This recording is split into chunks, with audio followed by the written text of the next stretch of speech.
social reprodutivo de peixes e ossos.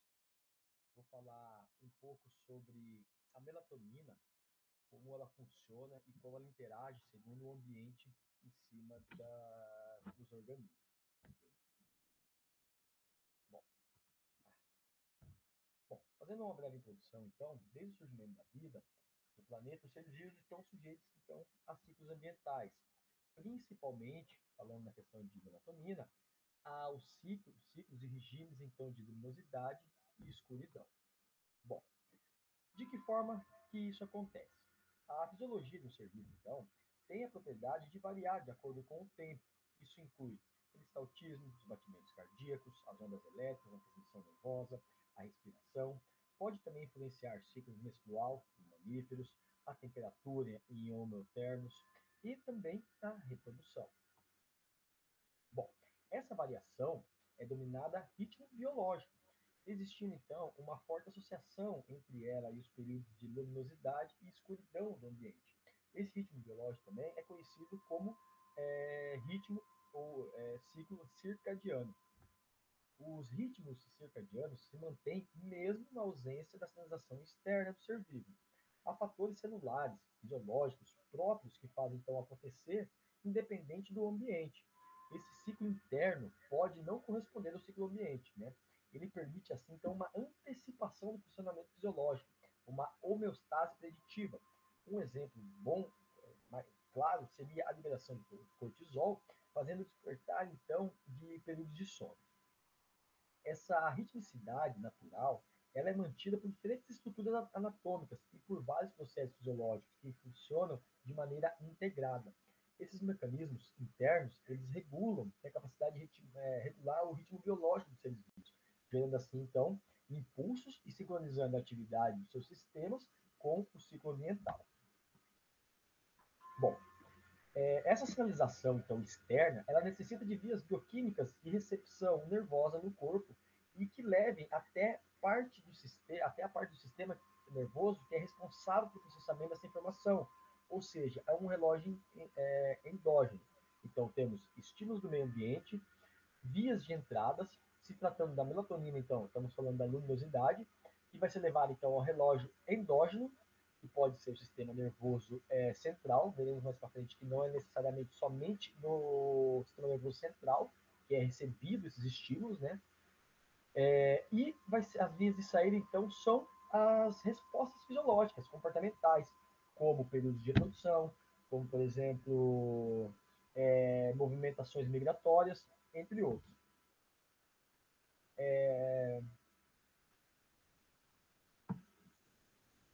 Bom, esses organismos, então, nesses organismos, o relógio endógeno central está localizado no cérebro e é interligado a relógios endógenos periféricos.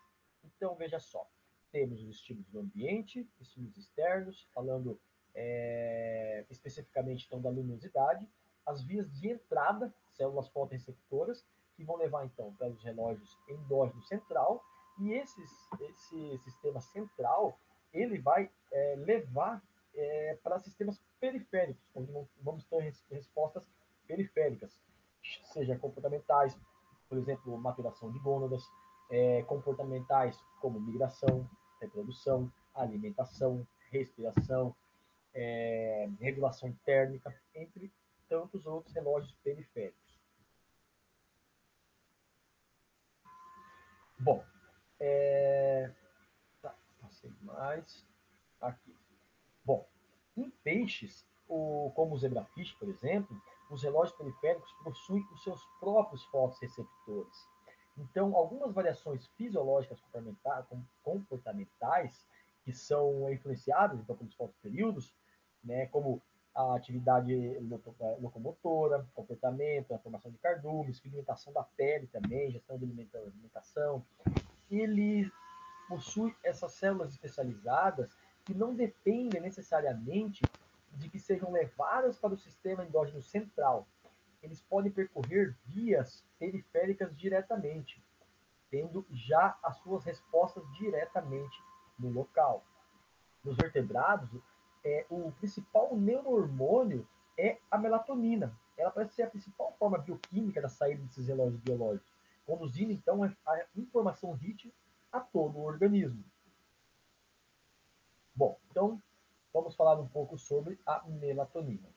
Bom, em 1917, então, ao alimentar geridos com extratos de glândula pineal, um pesquisador notou a alteração da coloração da sua pele e o aparecimento então, de manchas devido ao acúmulo de melanócitos. Mais tarde, em 1958, essa substância foi isolada, então denominada melatonina. Porém, é só lá na década de 70 que ela vai ser utilizada, né? E estudada mais a fundo e tendo a sua compreensão de que forma que ocorre a sua secreção e também nesse mesmo período se descobriu a influência principal sobre o sono. Okay? Bom, a melatonina é uma molécula do grupo das indolaminas, encontra-se então desde organismos bem simples, como bactérias, né, unicelulares, até organismos mais complexos, multicelulares, como por exemplo os mamíferos. Bom, ela apresenta um peso molecular de 232,8 gramas por mol. Ela é sintetizada a partir do aminoácido essencial, no L-triptofano, e tem funcionamento da enzima ariquilanamina acetiltransferase, também conhecido como serotonina acetiltransferase. Né? Então veja aqui, havia triptofano, na sua forma produzida naturalmente pelo organismo, a transformação, né, até a serotonina, e todo o caminho que ela percorre, então, até virar a melatonina. Bom, essa molécula ela é considerada de pouca ou nenhuma solubilidade em água, sendo usualmente então ela diluída em etanol, quando usada em experimentos científicos. Quando o período escuro começa, as células retinianas geram uma informação que percorre um conjunto de neurônios, o eixo retino-hipotálamico, até uma assembleia de células neurais no sistema hipotálamo, denominado então núcleo supraquiasmático, no sistema nervoso central. Bom, então vejamos aqui agora. O sistema nervoso, aliás, o núcleo supraquiasmático, então, envia um estímulo até a glândula pineal que produz a melatonina. O aumento da melatonina sérica induz a um gradativo feedback negativo sobre o sistema supraquiasmático. Né? Um outro fato interessante também é que a secreção da melatonina ela se inicia à noite e ela atinge seu nível mais alto na madrugada, sendo inibida pela luminosidade. Então a molécula circula no plasma do líquido, tanto em célula farolactidiana, e é capaz de passar rapidamente pelas membranas celulares, atravessando com facilidade a barreira hematocefálica. A administração também da melatonina é capaz de inibir a ativação de células de defesa cerebrais e diminuir a produção de substâncias que afetam a inflamação. A melatonina participa de vários processos fisiológicos e neurais, tendo influência sistêmica no ajuste de desenvolvimento sexual e na produção de estrógeno pelas glândulas no ciclo circadiano. Bom, vamos falar agora um pouco sobre a melatonina e os peixes, né? Em peixes, assim como nos mamíferos também, parte do sistema nervoso está envolvida em mecanismos de regulação de sistemas corporais em sintonia com o meio. Essa sincronização, então, ela vai ocorrer mediada pelo núcleo supraquiasmático do hipotálamo, que pertence ao sistema nervoso central, pela retina e pela glândula pineal, que secreta a melatonina. É importante, e ela é muito importante na sensibilidade das mudanças luminosas no ambiente.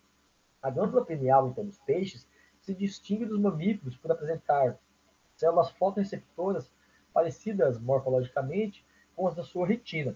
Essas células fotorreceptoras, na ausência da luminosidade, transmitem impulsos nervosos que induzem a glândula pineal a liberar o hormônio da melatonina no sangue e também no fluido cérebro-espinhal.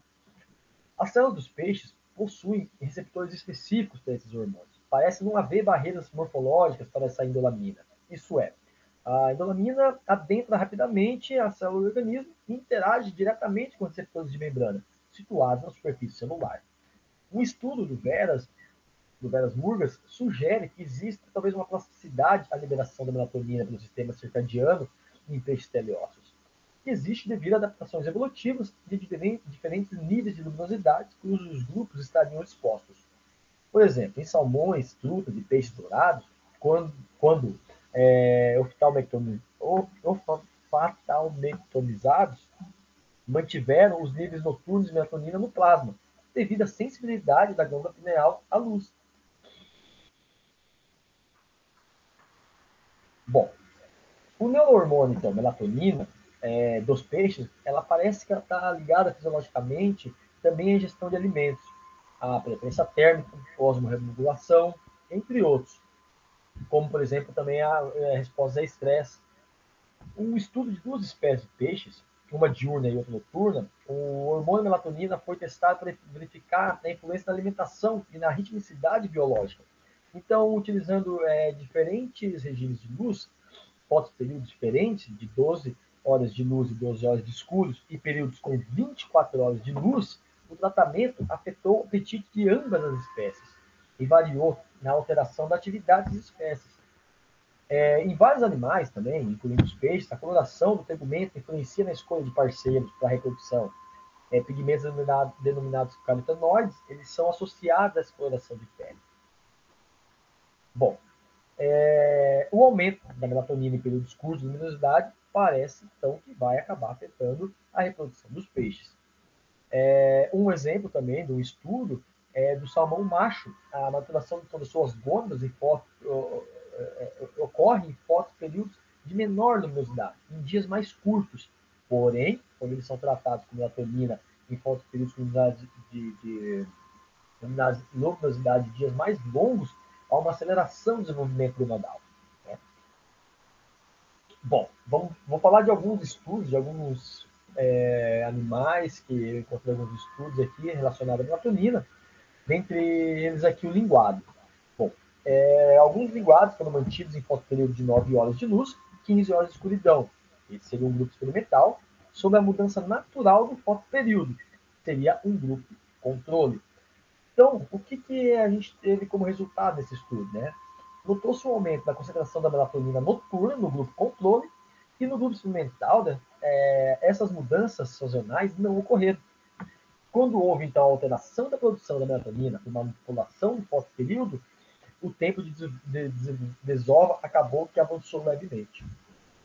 Um outro exemplo também de sensibilidade à melatonina é o peixe-coelho dourado. O período lunar parece que influencia na atividade reprodutiva e no desenvolvimento das glândulas da desova. Bom, o brilho lunar, em determinadas fases lunares, ela tendo uma forte iluminação natural, é avaliado como um supressor da síntese da melatonina pineal. A luz da lua e o índice de melatonina seriam, então, responsáveis por sinalizar o período do ciclo reprodutivo mais propício para o desenvolvimento das glândulas de liberação. Então, a reprodução do peixe-coelho está intimamente ligada com as variações das fases da lua.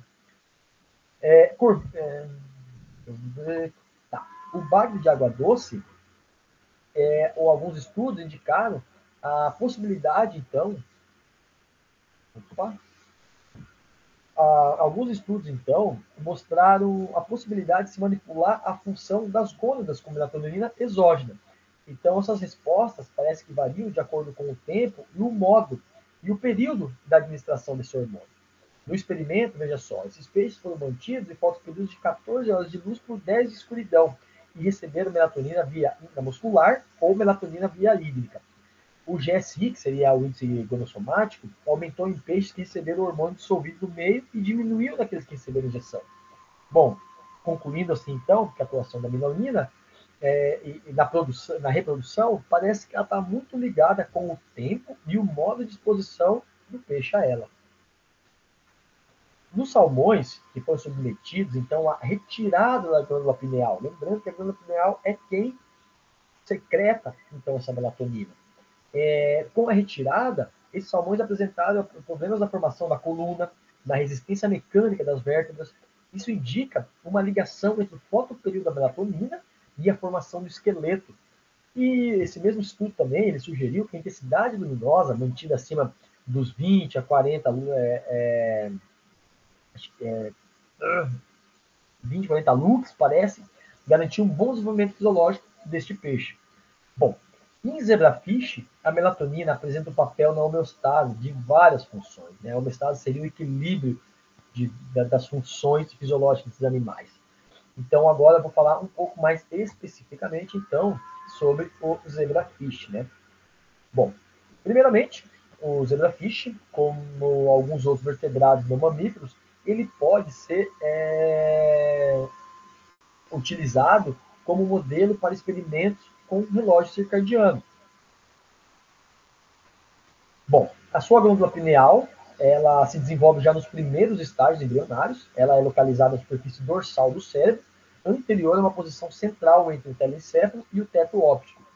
Ela está ligada então à porção dorsal do diencéfalo e contém células fotorreceptoras, cones e bastonetes, sensíveis à influência luminosa, capazes então de gerar impulsos circadianos no organismo, controlando a produção da melatonina.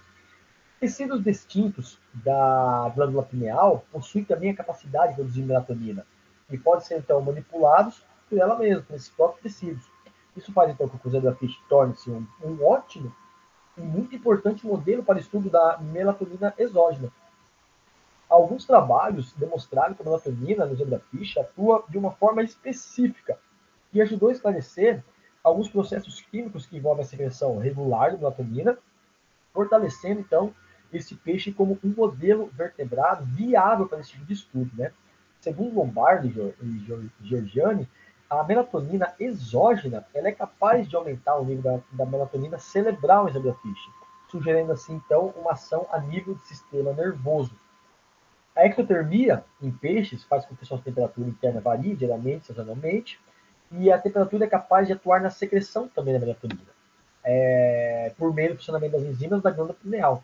Outros estudos demonstram a correlação entre temperatura fisiológica ótima do zebrafish em torno de 30 graus e o pico de produção das enzimas do metabolismo da melatonina.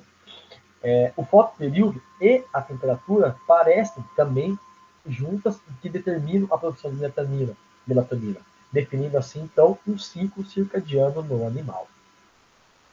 Bom, a melatonina também atua induzindo a divisão celular de embriões do zebrafish, acelerando assim então o desenvolvimento durante o período noturno.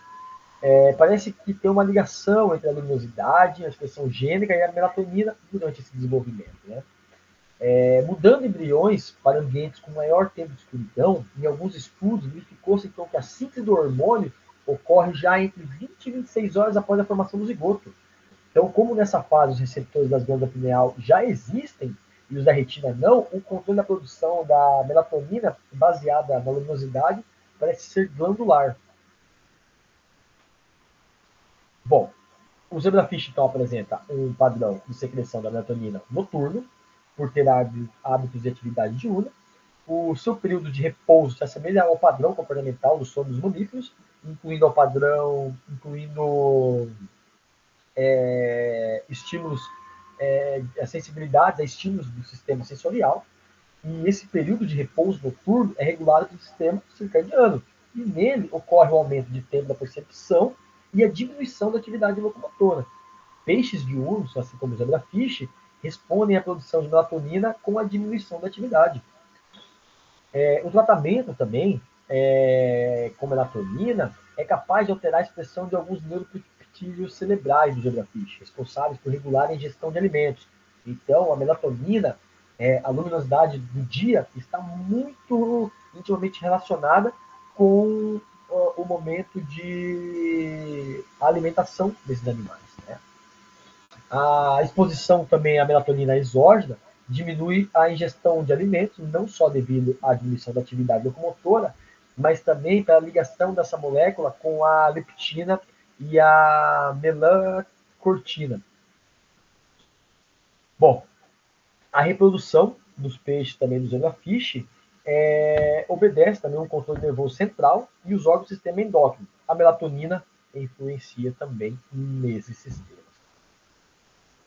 Bom, como conclusão, podemos concluir que a melatonina, tanto endógena como exógena, influencia o ciclo circadiano dos peixes, incluindo principalmente o zebrafish, um ótimo modelo para se estudar a influência e a sensibilidade da melatonina. A fisiologia seja, o desenvolvimento, o sono, a alimentação, memória, reprodução, comportamento e até mesmo aprendizado, ansiedade do Daniel Hélio, do zebrafish, é afetada por esse hormônio. Bom, basicamente é isso. Meu muito obrigado e